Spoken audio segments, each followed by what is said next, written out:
So, yeah, thanks, fellas. Hi, everyone. Welcome back to Fctv, which is now Season 2, Episode 5.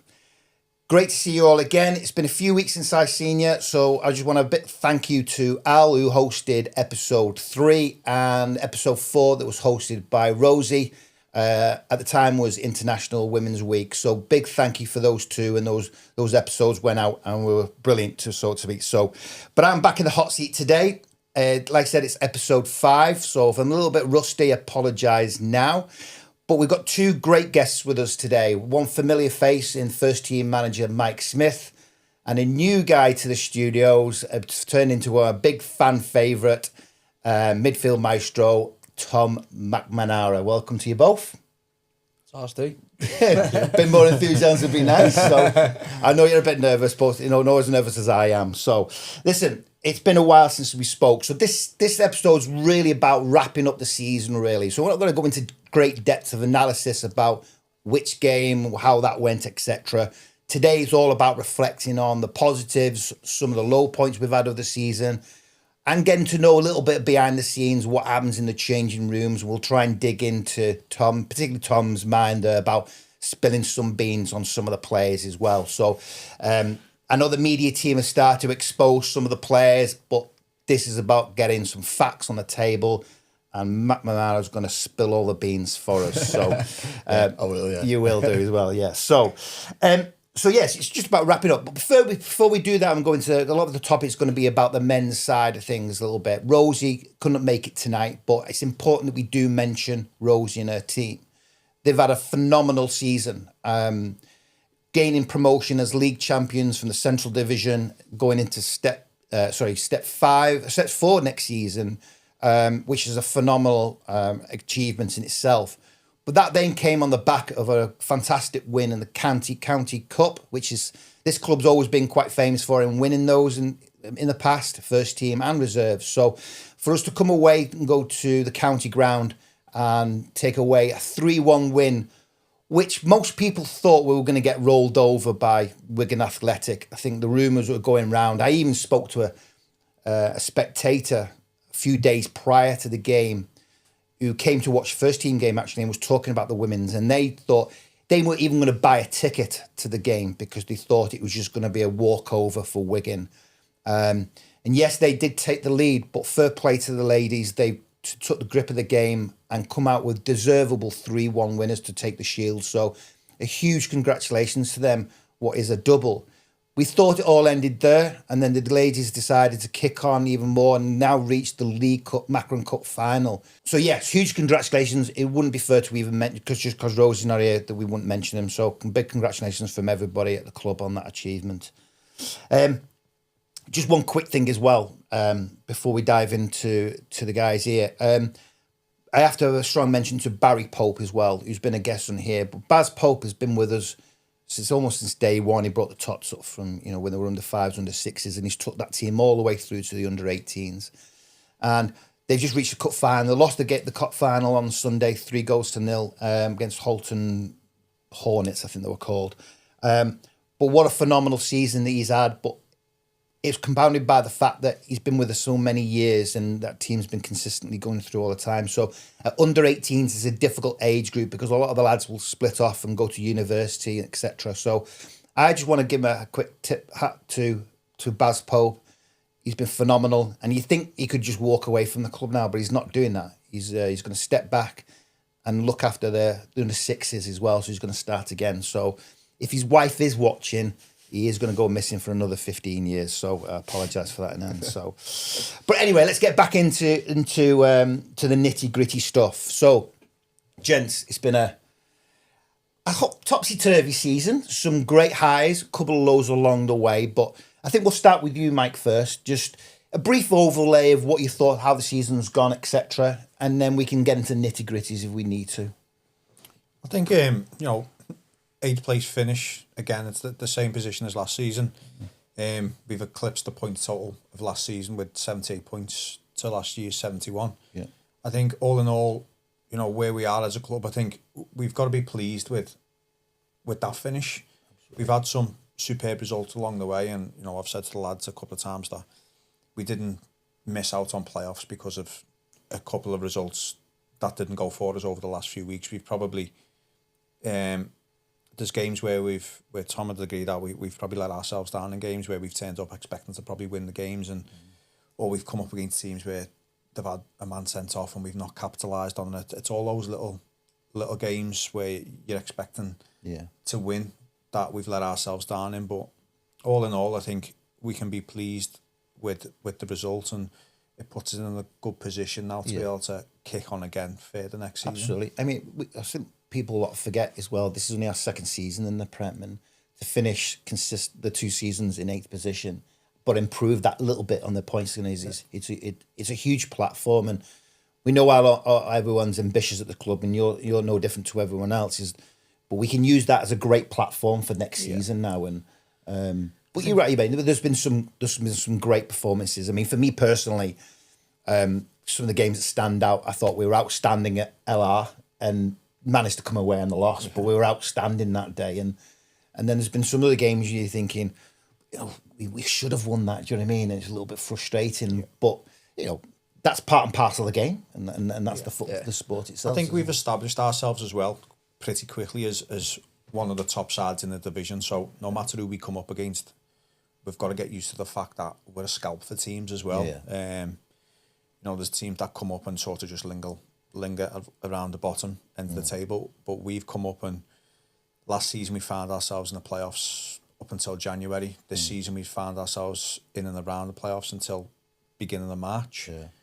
So we've improved again this season, and we're only going to be turning up into next season, and teams are going to want to beat us. We're a team now that teams know that when they play us, it's going to be a tough game. And we've got to get used to that fact, and we've got to make sure that every week that I love the fact that teams think we're a scalp, because obviously that means we're a threat, aren't we? And stuff, that's the way it should be all the time. But it's those little, the little fine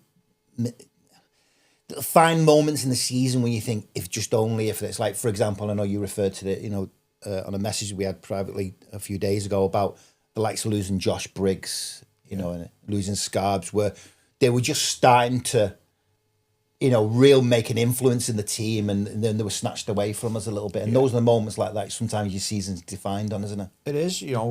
When Josh Briggs was here, I think he scored 8 and 10, and he was a great addition to us. And he left, he went, moved on up, and then we've brought in Kenzie and 𝗬𝗓 who'd not really played much. So it was time. It was going to take time for them to come and settle, find their feet, and get the fitness up, and they both did. Obviously, 𝗬𝗓 was superb for us, scored a lot of goals, and the link up between him, Kenzie, and Tom Scarborough on the right hand side, and then we've got 𝗀, while Joe Bach was out injured as well. We were flying at the time. Then Harry goes, then you're looking to replace him, while Joe Bach is still out injured, which becomes difficult. And then when we did replace him, we lost Liam Cuthbert through a knee injury. Obviously, Bach had been out for a long time at that point. 𝗫𝗫 had been out for 10 weeks, and then we go into January, and then you lose Kenzie to a knee injury. It's all those factors that. It's when you say things like that, you think that really hit home to me, because the season's a long season, isn't it? And you forget about these moments, and just be you wrapping that up in that little paragraph, you're thinking, wow. I mean, there's a lot of players being out at key moments of the season, isn't it? So, but that's not to take away from the lads we have kept and stood by us and produced consistent performances throughout the season. Is there any particular players out there that stands out for you in one way or form? That's what you say, mate. No, I think we've had a few this season. I think obviously Brian Sinnott stepped up from the reserves, and so you've got to give him huge credit. Every time he's been available, he's been good for us. He's come off the bench at times and scored winners for us. He's impacted the game from the start. So he's a big one. Obviously, Tom lost his passport. So the fact that he lost his passport has been good for him, because he's probably played more games this season than he's played the last 3 years. Because he's been on that many holidays. And, that's huge credit to him as well. And, he's been superb for us. And then we added to the squad when we had to, when we brought Dom in. He was a superb signing. 𝗁𝗁, another superb signing. And then, we've added it with Tom Lawless and that, who they've all come in, and everyone's added something. Whether it be on the pitch or in the changing room, everyone has come in and added something and bought into what we've wanted. Yeah. I think Tom Lawless, why you've mentioned it, so it must be said now, and I did laugh when the media team put the these dress sense. I'm so glad that went out, because I thought it was me getting old when I saw him turn up and some of the stuff he was in. And I mean, I'm so glad it went out. I mean, wow. Oh, I'm sorry, Tom, but wow.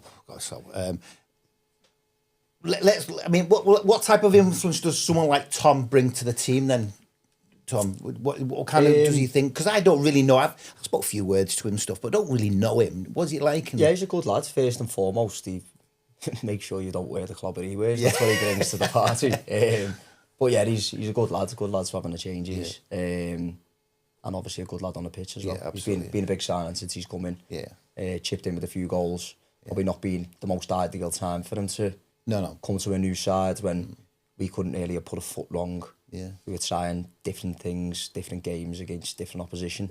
He's played on the right and the left at times as well, which probably isn't his natural natural position. But then the shape we were playing with one striker, and obviously Barker was back fit as well, and he was back in with the goals, so it's difficult not to start him in that now as well. No, he's fitted in really well, and we're pleased as a club how he's fitted in. But behind the, when the changing rooms doors close, and when I talk about that, when the changing room close, and I know, and I mean that when he's out the room as well. What's the dynamics of the players like?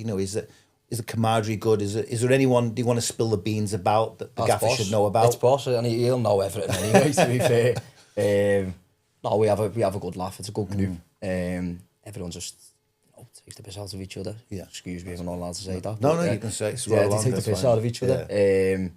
And that's the way it should be. If you change it from a boy to a man, a fella's footy changing rooms, to be fair. It does. I've had that baptism of fire when I was 17, 18.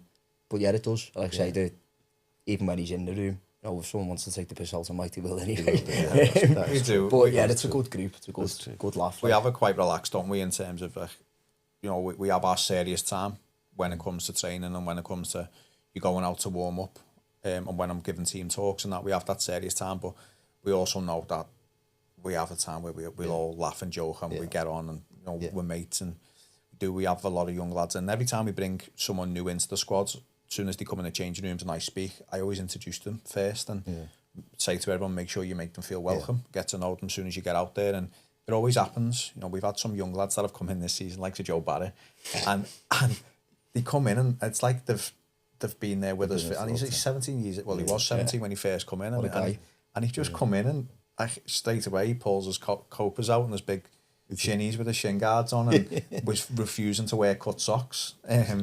He's good lad. He's just old school, and he's just come in and he's just got straight in and got on with everyone from the off, and that's what we have. Brilliant.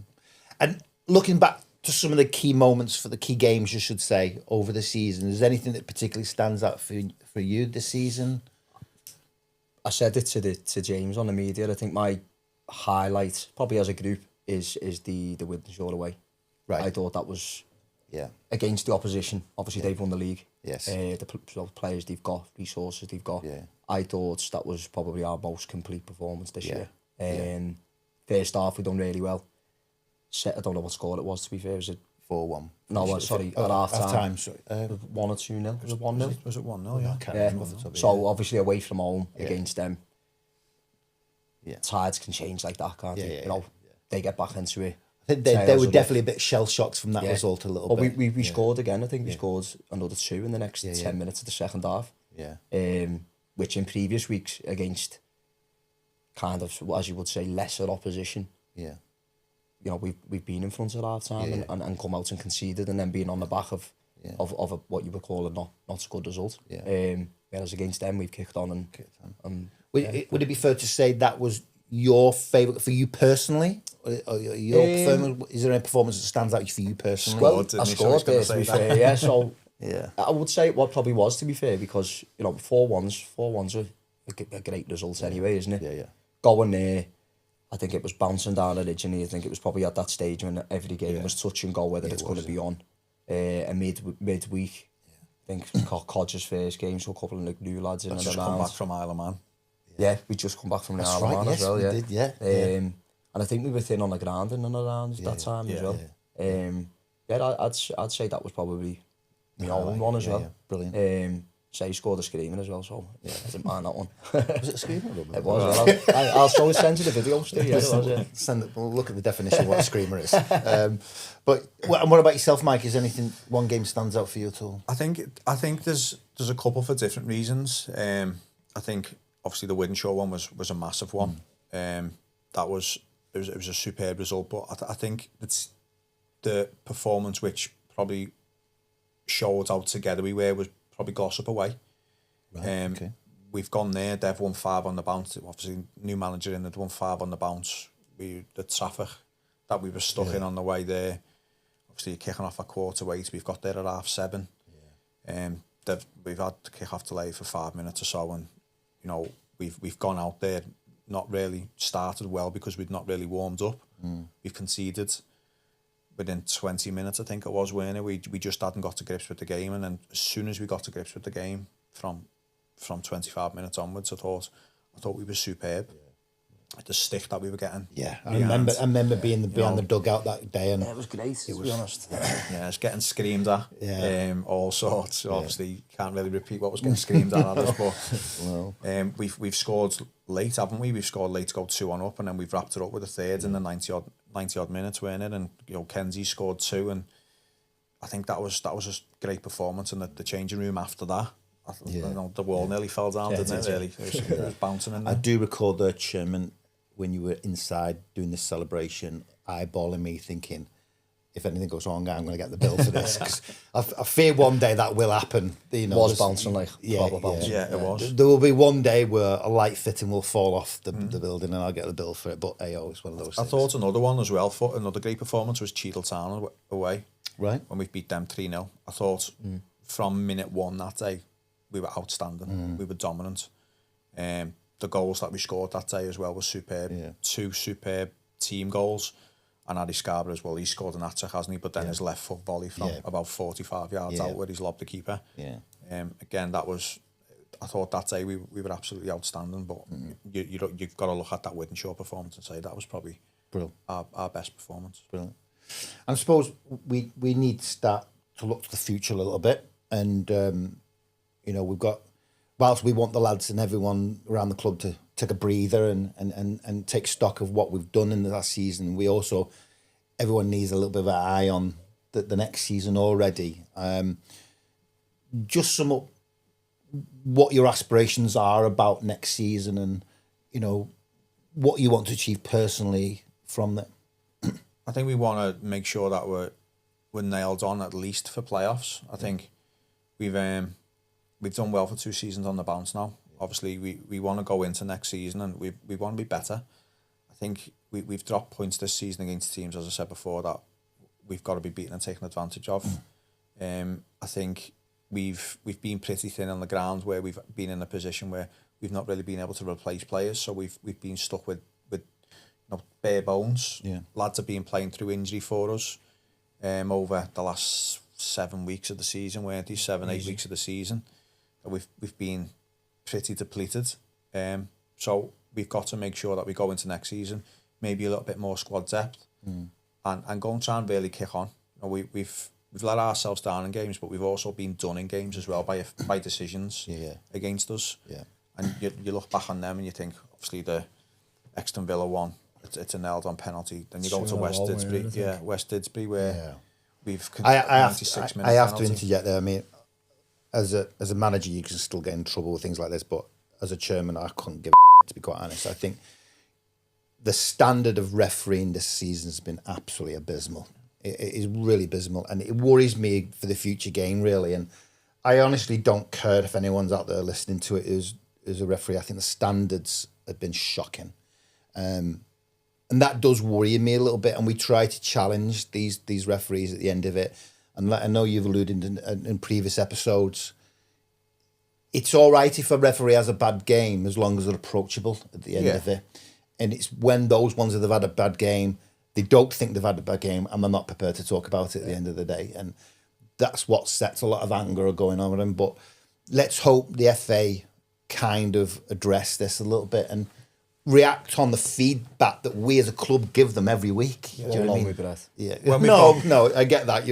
We've been, I've been in the game long enough, and I know it's almost like this is dead. You can't talk. You can't. When you've got Gordon Johnson delivering courses, we've got no hope, have we? Yeah, we've got two Johnsons in there now. Well, he does disagree with some of the decisions Yeah, they make, he though, does. so you think that's how wrong they must be. Yeah. Even last week's game against 𝗵𝗵𝗂𝗧, we've gone clean through about 4 times, and the line has put his flag up, and I'm on line with the centre halves, and the line is 5 yards away from me, but he's just shouting, nine's offside, when he's not even up with playing. He's nowhere near it. And it's just those decisions. I said to them at half time, obviously we should have had the penalty again, another one which was a yard in the box, and I said to him, these decisions, when you're 3-0 up, you can get away with them. Yeah. But it's the games where it's tight and it's 0-0 and it's late in games and you can potentially win it. It swings the result. But you then give those decisions, which for me, the simple decisions. 2 pens it should have been as well. Yeah. And I was 3 behind 𝗀𝗑𝗃, so don't know how much he'd slotted them, but he wasn't giving no pens. I mean, another referee thinking about it was just a game recently where he got the penalty. It wasn't the West Didsbury. Who did he play recently? He was looking. Ch and I missed that one, so I wasn't Chaddy. there, yeah. Oh my God! Do you know what though? I think it was handball, but I think he pushed him into it. He definitely hit his hand. No, the one for No. us, where it was in the box. For us, yeah. Oh yeah. It's just. I mean, you're right. It was the 90. He declared 6 minutes of injury time, but it was we were in the 12th minute of injury time, and he was looking to give anything. And I mean, thank God Joe saved it, because I think if that had gone in, then God help what would have happened after the game. Do you know what I mean? It was ridiculous. Just as well I wasn't there, wasn't it? Yeah, I know. I can imagine how you'd have reacted on that one, but I mean, I was fuming Got to when take he your had hat off that. to 𝗁𝗂 and Adam there, though, haven't you? 2 and 2, that. Yeah. Well, 𝗁𝗂 was better. I was willing Adam this one. Oh yeah. 𝗁𝗂 was still on the VO pole, weren't he? It is, yeah, fair dues. No, that's great. Listen, I just want to put you on the spot a little bit here now. So I'm just going to go through some, just a bit of fun. I'm going to tell you a player's name and just want one word describes that player. Brave. Go on then. Okay. Go on it. This is going to be fun. Yes. No particular order. One word or like just whatever thought. If you feel as though you need to push to 2. A string of words. Go on then. No particular order. Joe Barker. Finisher.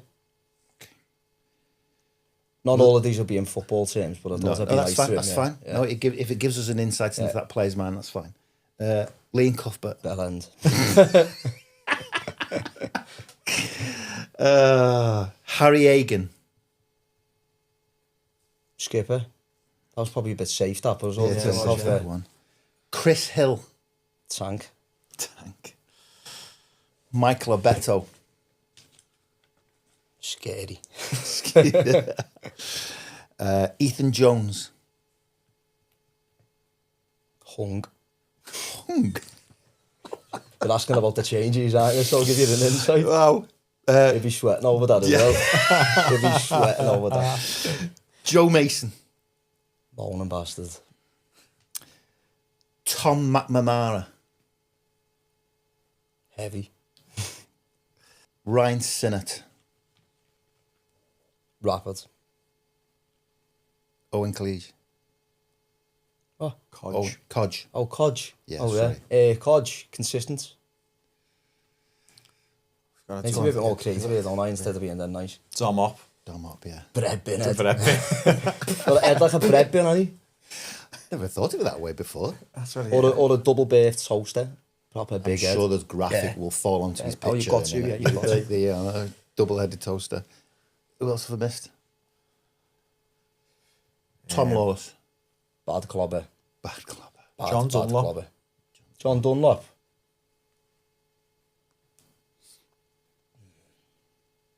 Can't think of anything like horrible to say about him, to be fair.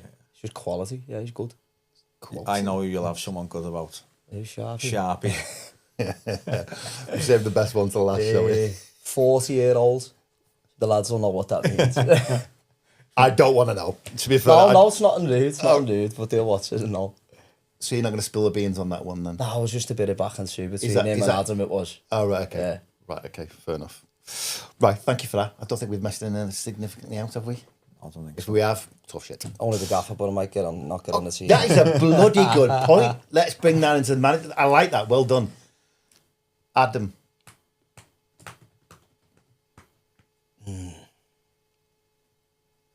Teacher. Jack. He is a teacher, isn't he? Yeah. Jack. Jack. Hell, where do I start?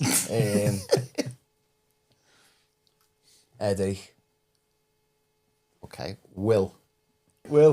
It's always a bit like Judith Chalmers this year, isn't he? Yeah, he is. Yeah, He has a lot of holidays. In a way, a bit. A lot of holidays, yeah. And finally, choose wisely. Mike Smith. Gaffer.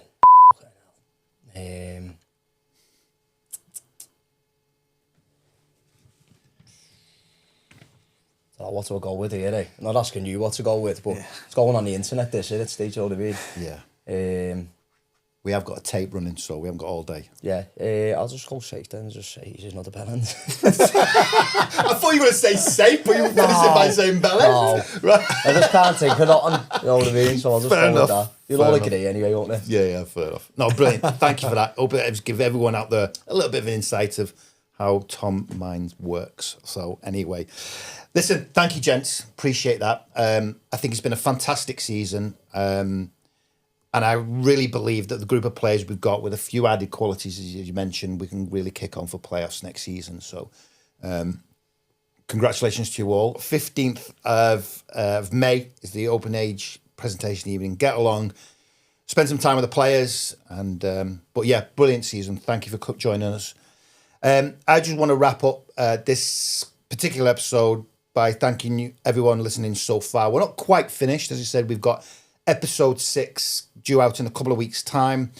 I'm hoping by then we'll have some significant announcements to make over the plans that we've mentioned in previous episodes. But hopefully we'll have some real big special guests on just to wrap up this season and then refocus on season 3. We'll get these guys back in again and refocus and really drill down on where the season's going to take us. So in the meantime, stay tuned. Please like the channel. It does mean a lot to us. It does go a long way. We need you to like the channel, share it again and share it again. And it's important you do that for us as a club. So in the meantime, stay safe and we'll speak to you soon. Thanks very much. We are football clubs.